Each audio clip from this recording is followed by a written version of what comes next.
You got to pay people well. If you want production, if you want people to give a shit, then you got to pay them well. Some organizations have a backwards thinking, I'm going to make a whole bunch of profit and then pay the people. It doesn't work that way, silly. When you look after the people will look after the profits because it's going to occur as a byproduct of doing the right things. Hello, welcome back to I'm the Gaffer, Gavin Coyle here, and we have a guest today who I think you're going to find really intriguing. He is trying to solve a very big problem in construction that we're all dealing with, which is how do we find a pattern of behavior that allows everybody to enjoy the success of the company, the success of the business, and the success of your careers. So whether you're a worker trying to,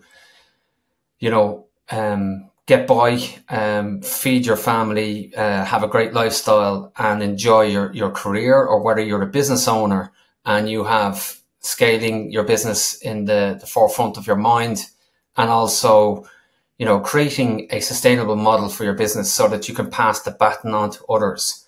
How do we get common language into construction in a way that everybody's on the same page? And this is one of the reasons why I wanted to get Jonathan Cinelli onto the podcast today, because he's got some great insights with companies that he works with, and in fairness, working with leadership roles, leadership and executive leaders to try and change what we would call culture, but putting actual real value on areas within culture that actually make an impact, rather than just using the broad terminology of culture and trying to fit that into your management system or your vision or your values. Let's talk about culture and what culture means really from a worker's point of view, but also the leadership point of view, and how that will create a model for sustainability within the construction industry going forward. Jonathan, it's an absolute pleasure to have you on the podcast with us, and welcome to the show. Thank you for having me here. I'm excited. This is great. Thank you for reaching out and connecting. This is I'm tremendously excited. So where do you want to begin, man? Where do you want to begin? Well, you've got a great career background, so I'd love to, and the listeners would love to know, what is your background? I know you have electrical occupational background, but give us a sense of your career in construction and what that looked like, and where it's brought you to where we are today. Oh, sure. And I'll keep this as succinct as I can. I was born into construction. I was going to be a construction professional before I was even a thought in my father's mind. That's how much we came into it. When I was born into an electrical business. The pleasure and opportunity to grow up in an electrical contracting business, commercial. We did a lot of ICI. We did not do a lot of residential. And what that meant was at, I'm going to say 8 years old, because it's a much younger age than most would want to hear, but that's the truth. I say we, because I have a twin brother, so I did the same thing with him. Scrubbing toilets, sweeping floors, like learning every single widget. And that was my life, literally, from until I was 25 years old. Let me just back up.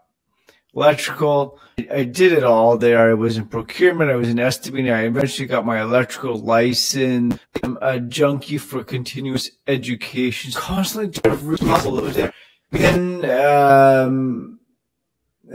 then I went to business school. So as I was getting into the business, like that was what I was doing.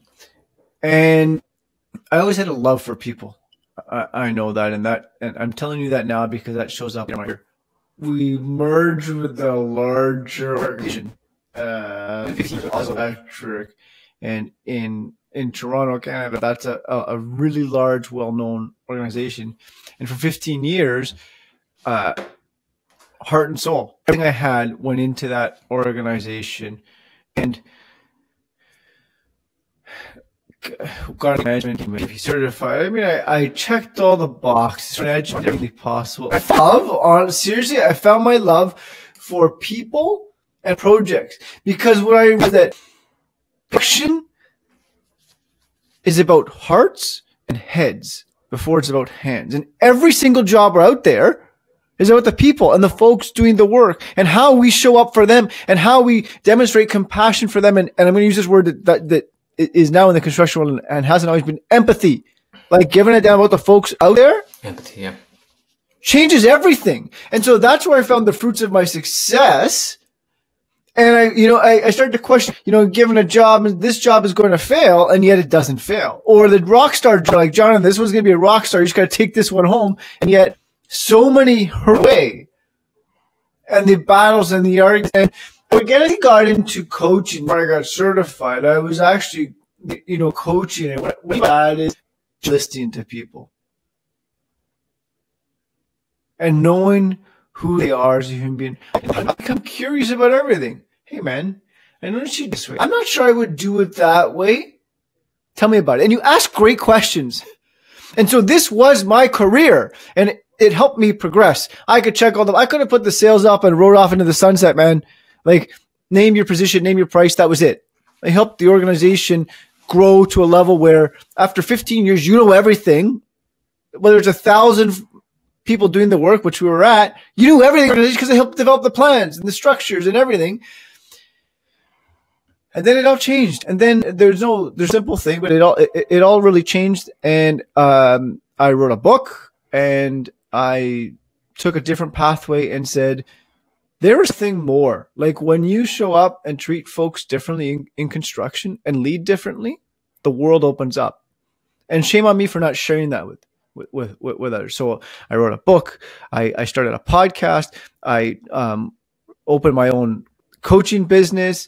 And that's the space I'm in today is people first leadership, man. Workshops, seminars, onstage speaking, and working with the professionals at the top who can make the difference. Because right now we're living in a space that's transactional, right? Folks are not sticking around. And what that's doing is it's driving the frustrations. Profits are down, efficiencies are down, exhaustion sets in. Here's the going, what the heck is going on? And until you pump the brakes and look in the mirror and say, like, how am I showing up for these folks, and how can I do it differently? That's when everything changes. Now, this is not for everybody, by the way. This is why I get so excited, because there's still a lot of folks out there who are like, Jonathan, shut up. Talking about, cool. We're not ready to engage yet.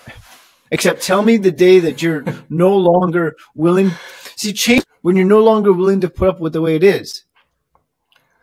Yeah, discomfort is definitely a maverick, right? You're definitely a maverick. Yeah, you're definitely a maverick. That's why we love you, Jonathan. That's why we wanted you on the show, because some people would listen to this and go, "Oh my God, I don't like the taste of this."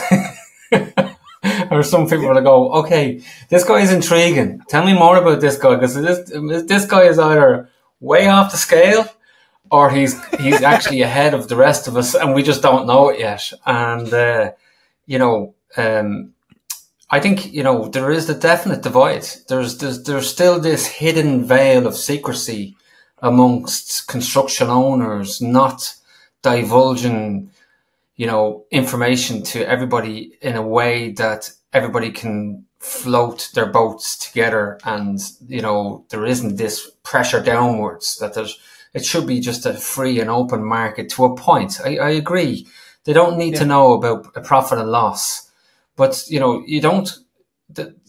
I still hear these conversations with construction owners saying to workers, "Oh, we're losing money on this job. You got to, we need to work harder. We need to put in more hours. You need to up your game. If things don't improve here, we're all out on the street. We're going to lose our jobs."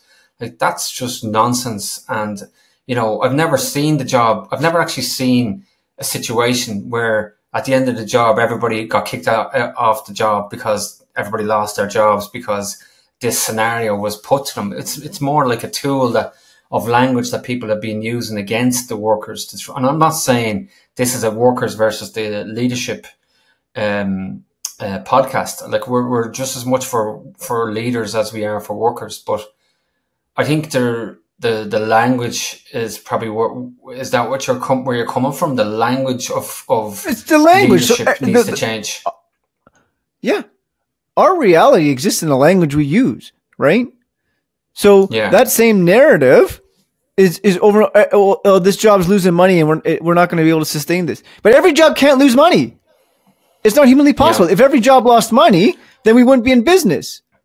So let's drop that BS, folks. Listen, I'm here to say it's a holistic approach. See, when you get 3 things, folks, when you give, so 3 things drive people: information, autonomy, and growth and contribution. If you give somebody the information, Jonathan, we got to build this shelf. It's got to be 10 feet long by 18 inches wide. Okay, cool. Right. So now I have enough information to build a shelf, right? And I can have the autonomy on how I'm going to build it, what I'm going to do with it. And then I can sit back and go, like, I contributed to this job knowing that I built this shelf that's going to sustain for 20 years. But I'm using this example because we don't do that, right? We think that it's like, I can't relinquish that information. That's top secret. Is it? Because guess what? If you don't relinquish, then stories form, and people either find out information other ways anyways. Yeah, I think we could talk all day about this because I'm just thinking the foreman that gets the job as a foreman. Some people are very good at manipulating a situation for them to get a role within the business that allows them to have power. And, sometimes the person that just wants to get on with the job and is a quiet person and probably doesn't put their head above the parapet, just gets on with the job, they're actually probably a better leader, but we probably are weak. There's probably a weakness in the system of identifying the better person for the foreman role. But I don't know about you, but I've tended to see in construction where the foreman and supervisor tended to be more of a louder, more gregarious, whatever word it is, personality. They have a larger than life ego personality that allows them to be, the big loud person that gets the job done, but doesn't tend to be the one that may be the most competent for the job.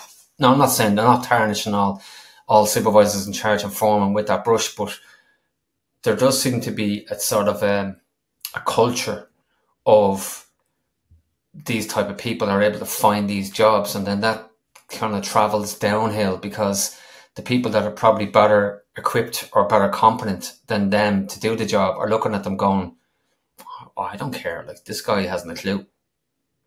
Mm-hmm.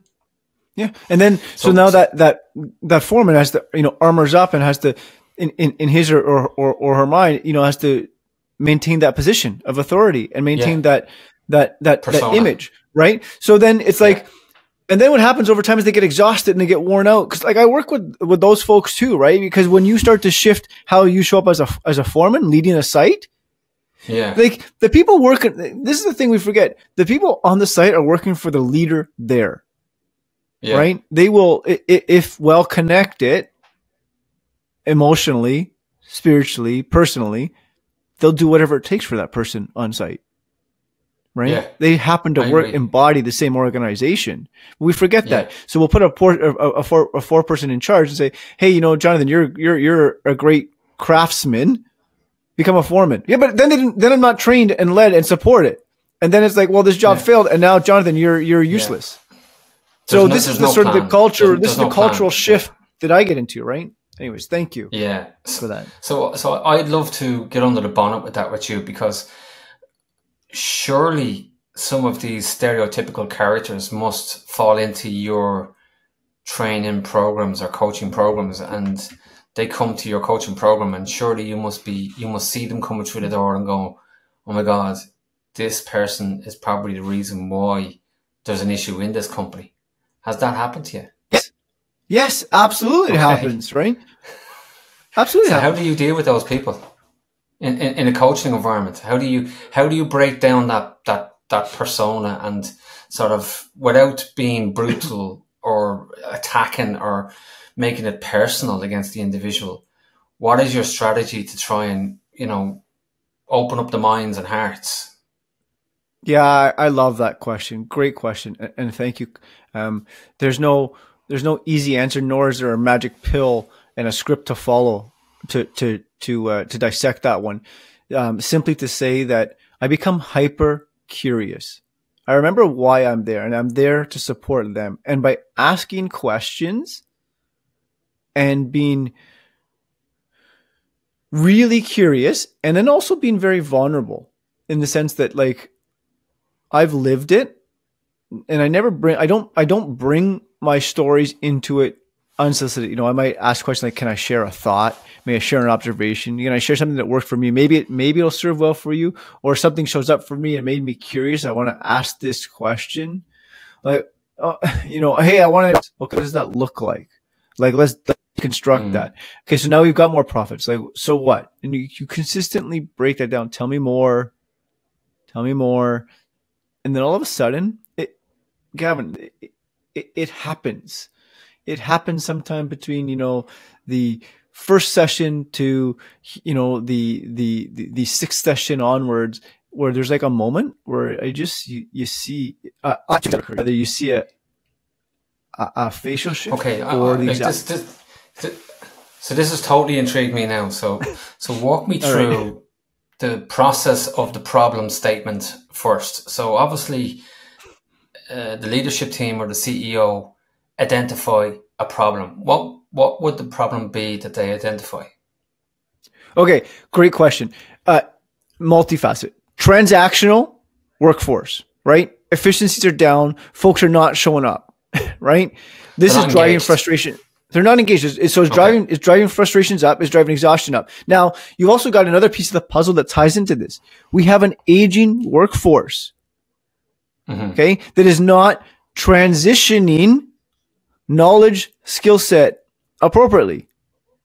Because they're just sitting there going, you know, I got 5 more years of this BS. Yeah, they're not passing the baton. Right? They're not passing the baton. They're not passing it on, because there's a lack of disconnect between a guy who's 60 years old and a guy who's 25 years old. They're not even on the same wavelength. Okay. So that's and so the ownerships will trust the older guys, and then everything sort of crumbles. Yeah. So when I come to you, is everything going to have to be bespoke to each individual customer's need, or do you have a playbook that is the Jonathan Cinelli playbook? Playbook. Yeah, no problem. How do you put together a framework of 6? You said 6 sessions there, and I'm going 6 sessions. Yeah. Like, that's a big commitment for a construction company to take the guys off the tools for 6 sessions. Okay, so let me add clarity. First, we'll start with the leadership, right? It's 6 sessions with the leadership, and then the guys on the tools, it might be different. It might be a 1-day workshop, right? Okay. We might gravitate all that, because listen, if I could start with the leadership, when we impact the leadership who gets it, and they're like, you know what, Jonathan, come in for the day. I call them VIP days. You come in for the entire day, and we go through workshops. We hands-on. We actually have real conversations of real-world problems. So, but that doesn't answer your question. So, give me some sort of a breakthrough moment, maybe. So you're sitting there. You've got the VP, or you've got the construction director. You have the project operations director. You've maybe got the chief financial officer. Potentially got HR. You know, talk to me about how you get the breakthrough moment. How do you get the breakthrough moment? Most times it's not in that room with a whole group of people. Wow. Most times it's the one-on-one conversations. That's where the breakthroughs occur. So in that great scenario, thank you. In that situation, what that is that's a real transfer of knowledge. At that point, I'm giving you scenarios. You're going to say, yeah, but you're full of shit. So tell me, challenge me. Tell me I'm wrong. Yeah. Cool. And so then you bob the very fact that you've just said that, the very fact that you've just said that is a problem in itself, because people are afraid to speak up in a group setting. Yeah. So they're obviously more vulnerable and more open on a one-to-one session, where they feel that their name is not going to be used because it's an anonymous one-to-one interview and no one really knows exactly where that information came from. That's powerful in one sense, but it's kind of disappointing in another, isn't it? It is disappointing. That's why I'm on the pathway I'm on, because this is the construction world we're in now, where if I'm the CEO of a company and I've got, my HR director, and you just named it, 6 different people in that room. I say this with air quotes. I can't show up broken. I can't show up and say, guys, my head is cloudy today. I didn't sleep last night. I fought with my wife. Yeah. My father is not well. No, man, we do the exact opposite. We say, yeah, you know what? I'm a trooper. I only slept 3 hours, but I'm good. I had a cup of coffee. I'm good to go. Right? No, you're broken, folks. You're a human being. Yeah. Like, look, I'll tell you, like, look, I show up with our family, and I'll say to our kids, listen, I have 2 small children, and tell them truthfully, hey, listen, I was up all night. I didn't sleep well. My attention today is going to be strong. So please, just be aware of that. Well, now they're aware, like, okay, holy shit, he's grumpy. Okay, so I'm kind of getting a sense that you get a problem statement from the CEO or the leadership team of a construction company who want to get under the bonnet and see what is really going on in people's minds in the leadership roles and also in the workers' roles. And then you're trying to mold some sort of a value proposition that everybody can follow rather than something that's a statement on a wall. I'm not putting words in your mouth. Absolutely. Tell me. But no, you're not putting words in my mouth. But so essentially, the folks running, okay, we're all human beings, right? So whether it's the folks doing the work, the foreman running the job, the project managers, the guys, fundamentally, we're all wired the same because we're all human beings, and we all want the same sort of thing. We want some certainty, right? We want certainty that the company is going to be around. What does that mean? We need profits. We need sustainability. We need efficiencies. We want less stress because we're all the same human beings. Like, so and we want connection, right? And I want to know that the work I'm doing matters. That's it. How you slice that. Now that looks different for everybody. That's it. Yeah. That looks a little bit different for everybody. But ultimately, go ahead. Sorry for cutting across you, but I imagine it's a different cake for every scenario. Sometimes the top layer might be thicker on some cake, other cakes might be multi-layered, multifaceted. But there's no one size fits everything. It's more of a case of what's the organic common denominator within this environment of this company that can be pointed to as a company to say, hey, this is actually us. And Jonathan's basically shown us a mirror of who we are and what our common denominator value propositions are. And then you try and tease that out in such a way that it's a framework, or how do you document this, or how do you put this into the Jonathan playbook? Great. So let's just start off. This is where they are, right? The folks are here. They've got a transactional workforce. Their employees are disengaged, right? Lack of optimism, disgruntledness. And then, how do we get them to the point of margin, more activity, higher retention, the 3 triggers that every organization wants to hear? Yeah. Right. So after we dig into that, the next thing we do, usually we'll have like a conversation, because I want to make sure that if I'm going to work with Gavin, hell yeah, on both sides. And all that is it's a real, who are you as a human being, man? Like, tell me about you. I don't want the fluffy bullshit of how great your organization is or isn't. I'm going to learn that really fast. Like, who are you? You like dogs, you're married, you got kids. This is what you do for your passions. Here's what's keeping you up at night. Here's your biggest pain points. And here, like, if I could give you a magic pill and make your life easier, what would you change? I ask really good questions. And then from there, if it's I'm in, Jonathan, cool. Then we'll start a one-on-one. Let's assume this is a one-on-one situation, and I'll ask you ahead of time some pre-work questions that get you thinking. Like, why are you actually here? I asked some great questions like, I think what 3 words other than I love you bring you motivation? What do you think your future self would love about you? How do you learn best? I want to understand how people think, and then I get their goals. Because if I don't know what you want to achieve, then how can we create a roadmap to get there? And then from there, what happens is like, all right, Jonathan, come in and talk to, usually what happens, Gavin, is after that, it's like come in and talk to our workforce. And that can either be like a keynote presentation or an integrated like smaller breakout sessions where we're actually doing the work. Yeah. And where's the challenge for you? Where's the challenge for me? I'm going to be straight. The biggest challenge for me is having folks realize that sometimes it's not them, it's you. Like having the leaders realize, oh shit, it ain't the guys doing the work, it's me. That's the biggest challenge. And it's also the most, arguably, it's also the most exciting challenge, because until you're ready to just yourself, nothing will shift. Yeah, and it's also probably the most rewarding one if that's the breakthrough. Because people, I think, obviously there's a bias in the system.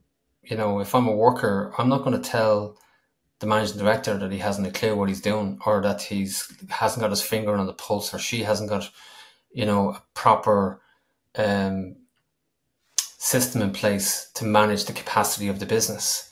Because ultimately these people, the common denominator here for amongst everybody is, if I don't have money, I can't feed a family. So that's the crux of the problem, one of the main problems in the system. And then the second crux that I see, and maybe you can speak to it, is maybe we're not paying people enough.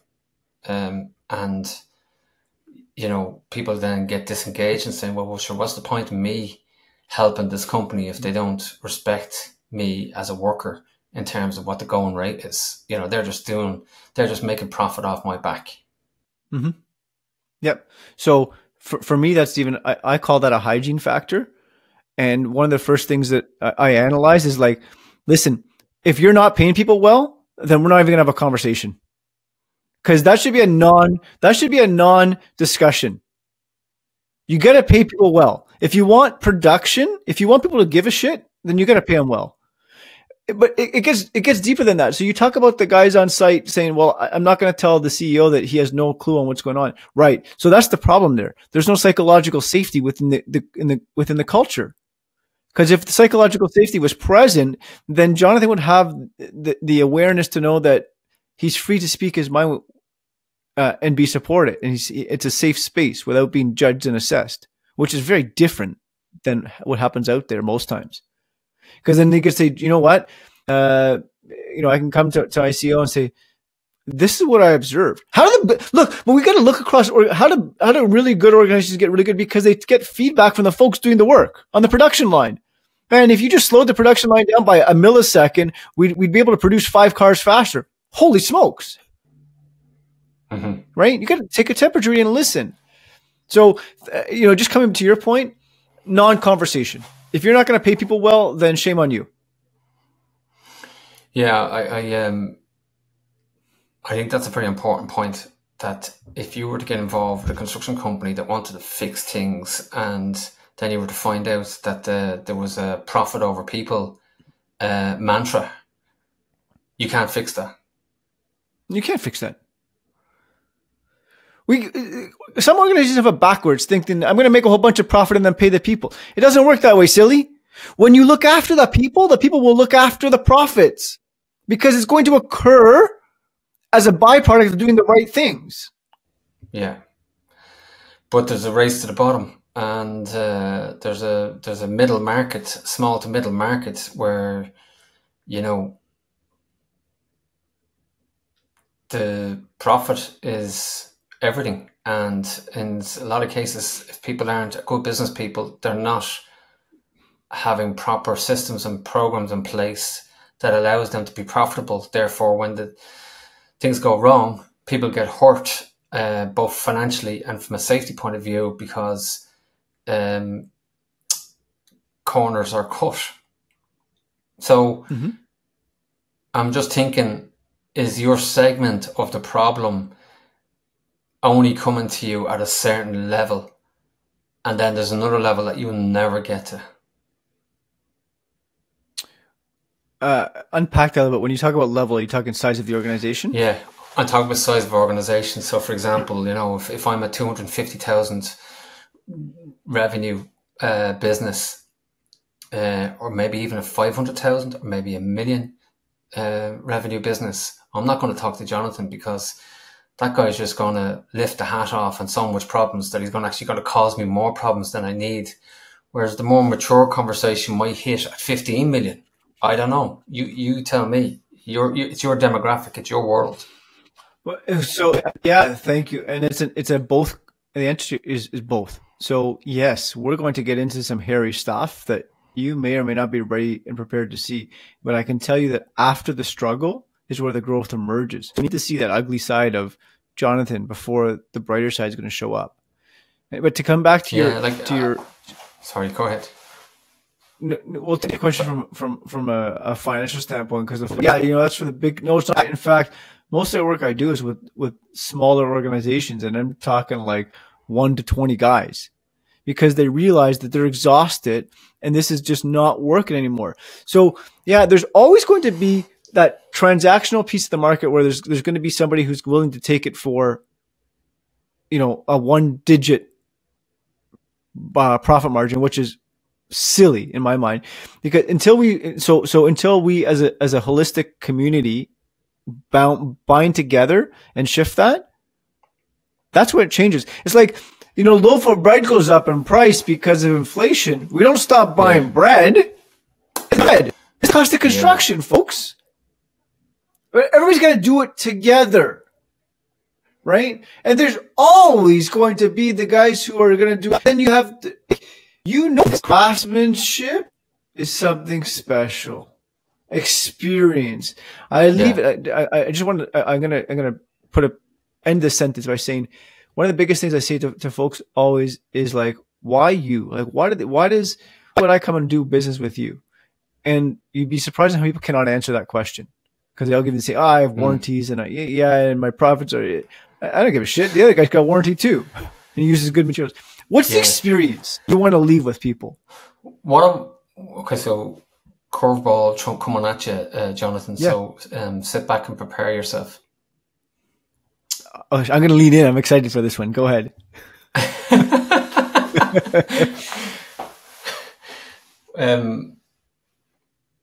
What if I labeled you as a visionary guru that has this utopian view of how we should all hug each other and be, this community of love and empathy amongst each other, and we're all going to sing songs during the day and hold hands on the way home from work, and nobody's going to make money. And the summary of where I'm going with that is, what's the return on investment? And you can't say to me that, okay, we're going to have better jobs and we're going to produce a better quality construction project, because that doesn't, I'm a CEO.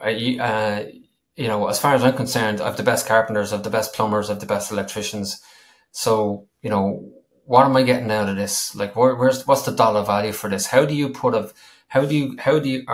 not linking this as a monetary value?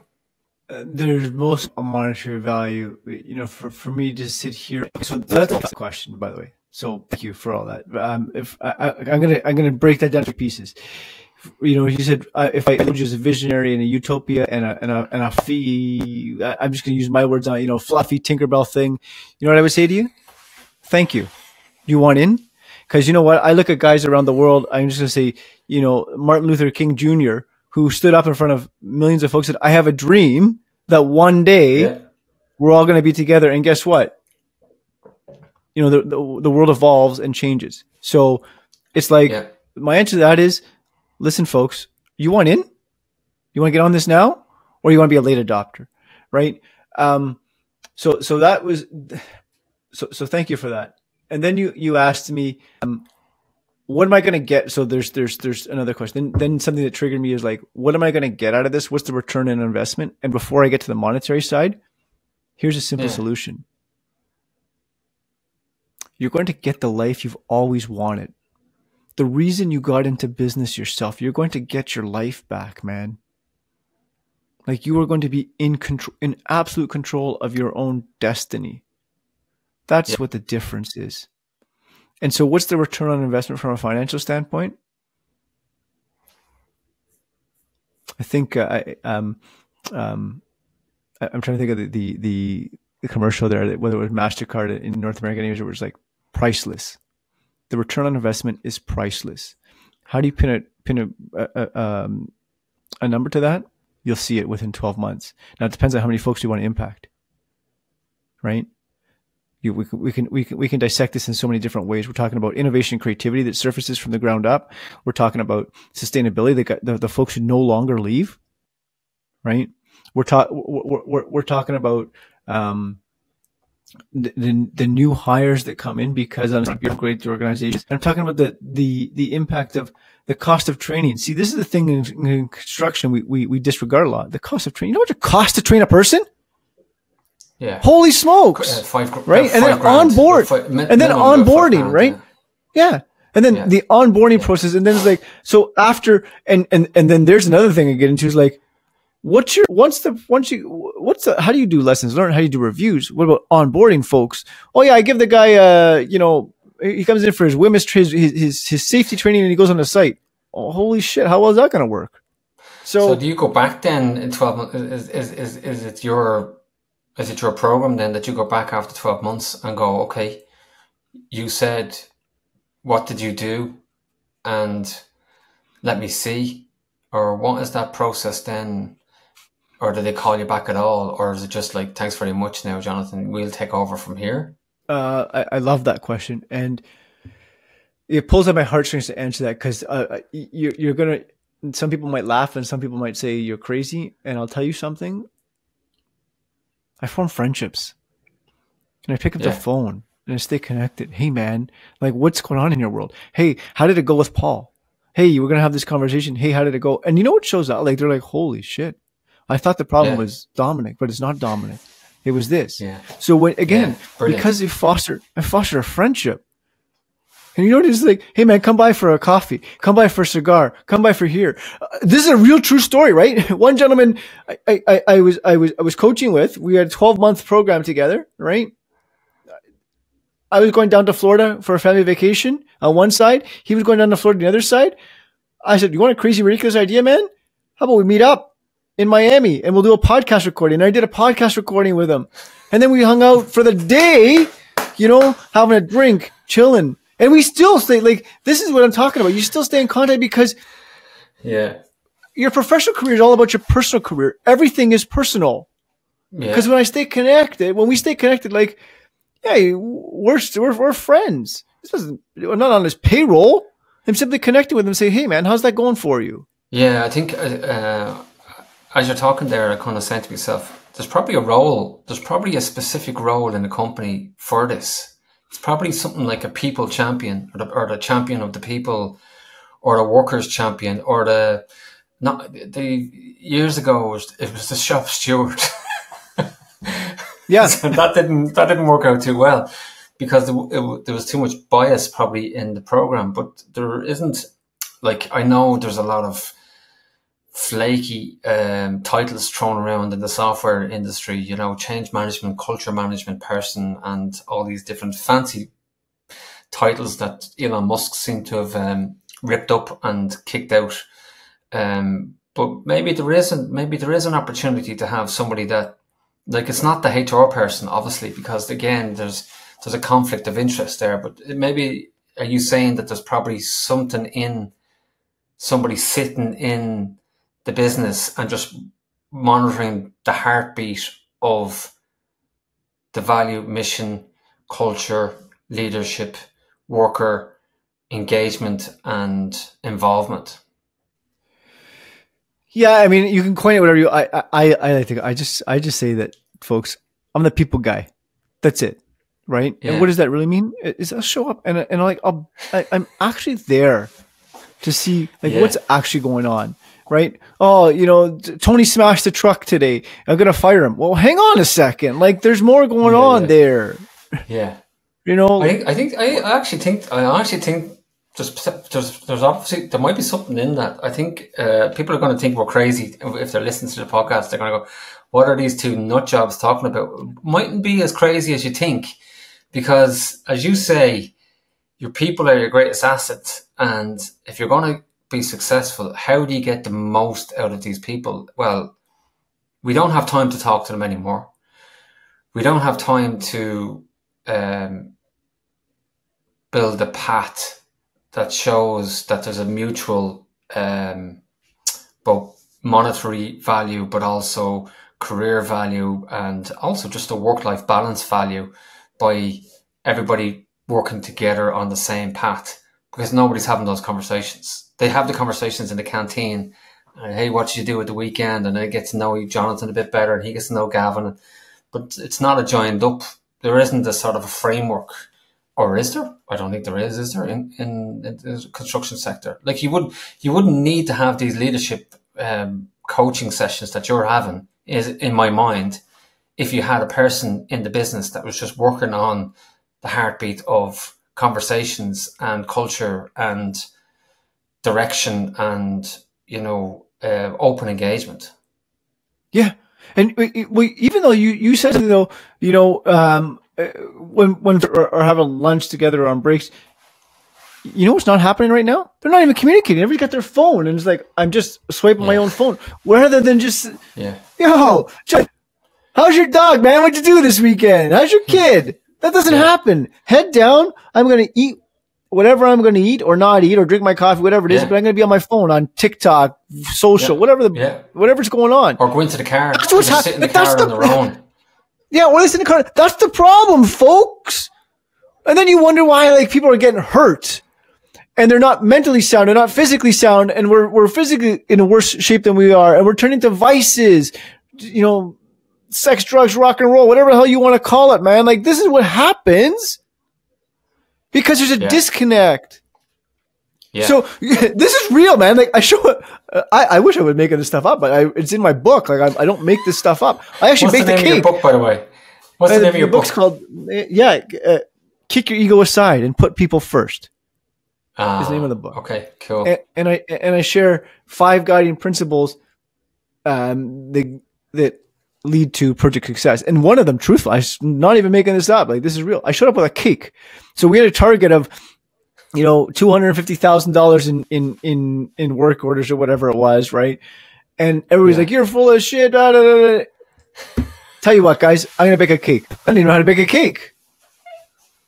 You know what happens when you show up with a 3-foot cake shaped the number of 250 and coffee?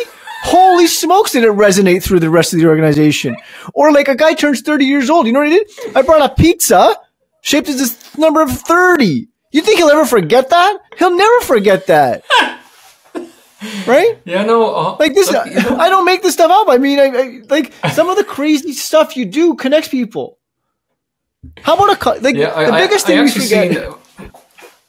Funny you should say this, because I watched a documentary recently. I don't know if you're familiar with soccer in the UK, but there's a famous club at the moment, Manchester City, which is owned by Middle East owners, and the manager is very, very good. He's well renowned, was a great player, and now has become a great manager. And in fairness, the team is a great team. And I was really taken aback by, there was this individual that they use who is like a comedian who turns up at the airport whenever the players are getting off the bus, and he stands there like as if he's like a chaperone or one of these sort of concierges guys, and he takes the piss out of the players as they walk in. "Hey, I like your hair. Did you do the cream today? Did you put cream in your hair today?" And the people are looking at him going, "What is he talking? Is this guy talking?" And he specifically was planted by the company, as in the football club, to take the piss out of players, to take, to actually, take your guard down, guys. Don't take it personal. I'm going to take the piss out of you. You can take the piss out of me. But I thought it was brilliant. I thought it was a great play on, not get too serious, because it's such a serious business and there's such a lot on the line for everybody, fans included. And here's this guy that's just a random guy kind of shouting at the players individually as they get off the bus. I thought it was brilliant. And this is kind of the same concept. It's kind of the same concept. It's a connection. He's connecting. Like, first of all, you know, when you laugh, like the oxytocin is released, you're no longer going to have negative thoughts. We know how the brain science works, right? Then you're also, you're also giving your internal organs a workout, which is fun, and you're connecting, and you're going to go home and say, this guy ripped into me about my hair, and like, it's just fun. It's fun. Yeah. Yeah, and then like TikTok, in today's world of TikTok, where everybody from construction I can see is kind of shifting their attention, and the construction owners or the construction workers kind of you see a lot of stuff that they do online themselves, making up their own joyous moments, shall we call them, of entertainment, and obviously they not taking it too far, but like, you know. We should be able to harness that. There should be some sort of a harness of entertainment that can be edutainment as well on the job. You know, let's have a sort of you know, a look at how we do work, but let's put it into the context of, you know, some sort of edutainment that, you know, we're getting something out of it, and it's not just a stereotypical presentation or a guy with a piece of paper at the gang box going, the ladder has to be put up. See. Yeah, this is what we're talking about. This is where the difference comes in. I think you're on. Like, I think that's why I wanted really was excited to have you on the podcast, because this is a totally different take. Now, we're not talking about getting clowns or employing clowns to come onto the construction projects and start, you know, going around and going out too far. But there is definitely something in taking down the friction and the barriers of language and communication and emotion and togetherness, and working in harmony together as a unit. But I see loads of challenges. I see bias. I see arrogance. I see what you said earlier on, ego. I see profit over people. I'm not saying it's tarnished, but like you can't have a successful business without profit. But at what point does profit become a toxic value in the system? You know, there's a fine balance of what you're talking about and what can be achieved. Is there some sort of a framework that has come out of this for you, or do you think you have this down pat sorted in terms of your program? I think it's both.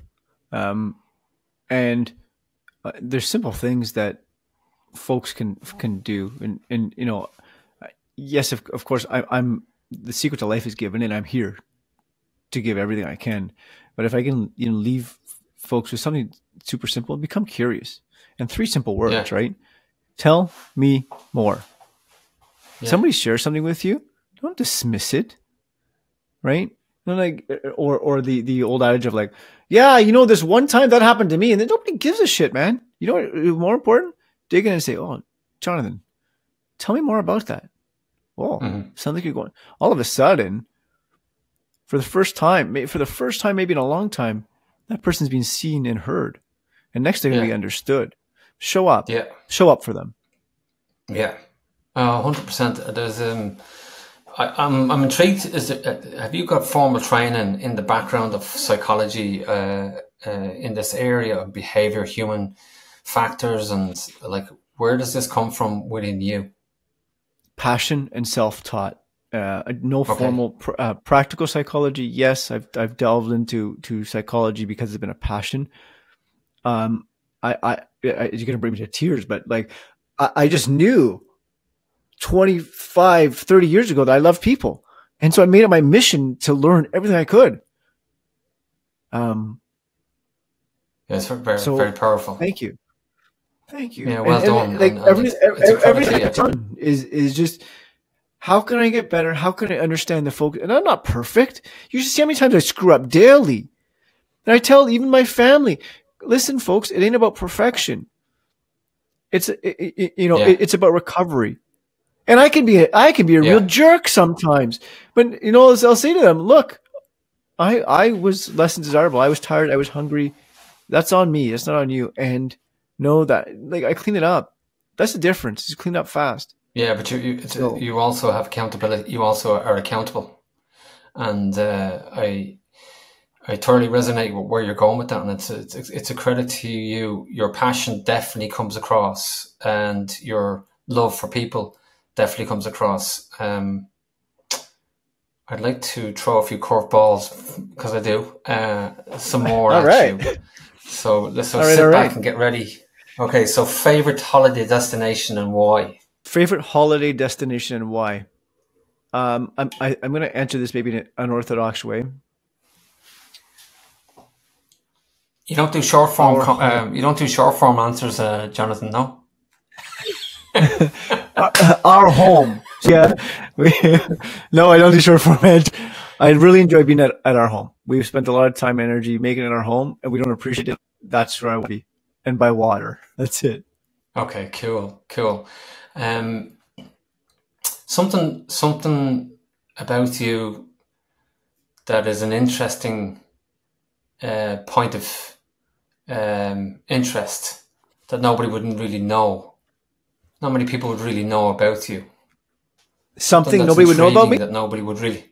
Yeah, something intriguing that not many people would identify with you, wouldn't know about you that well. Okay. I actually, my mind went, my mind went here. I have a twin brother, identical twin brother, looks the same, sounds the same. We get so misplaced, and we're in different industries. So I don't know if that answers your question, but something else about me that nobody else would know. I'm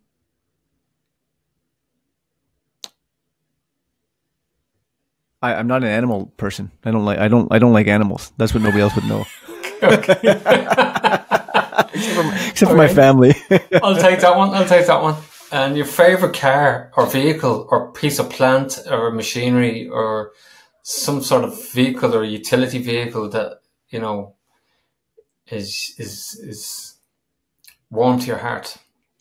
I love the Gators. We call them Gators. John Deere makes them the little Utes, right?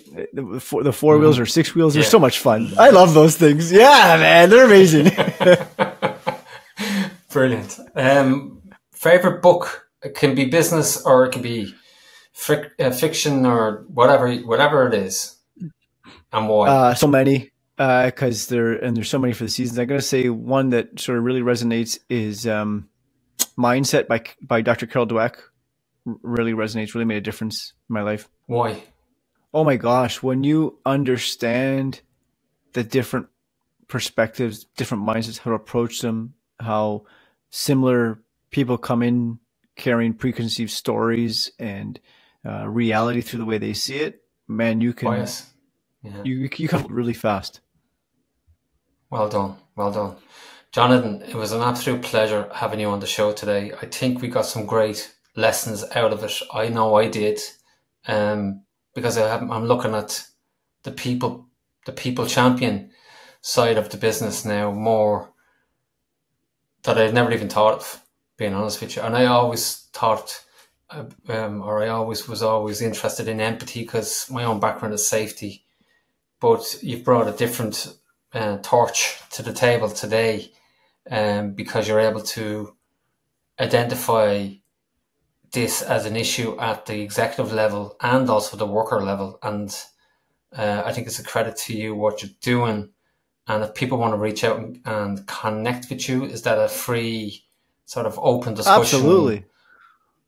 Okay, how do I do that? My website, jonathancinelli.com.